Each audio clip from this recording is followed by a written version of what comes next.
with Tactical Response, here for just another Medical Monday. Woo! We're back to the 5Bs series. We handled the first B, bad guys, because that is the thing that can kill you the fastest. The gear that you needed for that was a gun. Now we are back to the bleeding, the next B in line. So bad guys, bleeding, breathing, brain, body. The next B, bleeding. And I want to talk a little bit about that and then the gear that you should have to help any kind of bleeds. Bleeding will kill you, arterial bleeding will kill you anywhere from 1.5 minutes to 3 minutes if it's really bad. Maybe a little longer than that, but I would not want to chance it. I have seen someone die much quicker from an arterial bleed. Not where I was there and could do anything to fix it, but I've seen that happen where they died out much quicker. So as soon as you take care of the bad guys, that is what you start looking for. And the first person you look for it on is yourself. Check yourself for any big bleeds. Adrenaline or epinephrine, whenever it's released into the body during times of stress, it masks pain significantly. So you might not even know you're hurt. So you do check all the cracks and crevices, feel arms, armpits, under here, groin area, under my butt cheeks, to check all the areas for any bleeding. And if you pull some bright red blood back on your hand, you might want to get a tourniquet on the limb you found it on. The next thing to do after you get that tourniquet on is to pack it.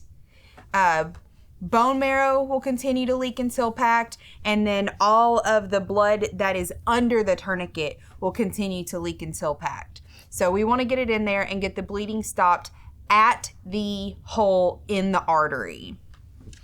Then after the gauze, you want to move on to some kind of pressure dressing. There's a bunch of them out there. Anything elasticy that has a way to secure it will work. For cheap pressure dressings, I've used Ace bandages before. That's all I had access to at the jail for pressure dressing, so that's what I use the most of. My favorite has and always will be the H bandage, but those are very difficult to come by nowadays. But yeah, that is the stuff that you need for bleeding, for big arterial bleeds. Venous bleeding can still kill you. All bleeding stops eventually. I was hanging out in nursing school for surgery day, and the doctor that I was working with had a PA student as well, and they were doing a surgery, and there was a bleeder. And he's like, yep, you might want to catch that one. And the student's like, He's like, yep, that one's bleeding a lot. You might want to do that. He's like, yeah. He said, all bleeding stops eventually. So if you let anything go long enough, it will stop. You just might not be alive when it stops.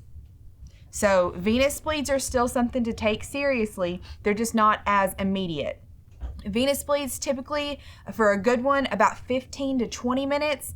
Again, that's an average because everybody is a different size, has different amounts of blood, things going on. So 15 to 20 minutes, and you want to get that packed and then pressure bandage around it.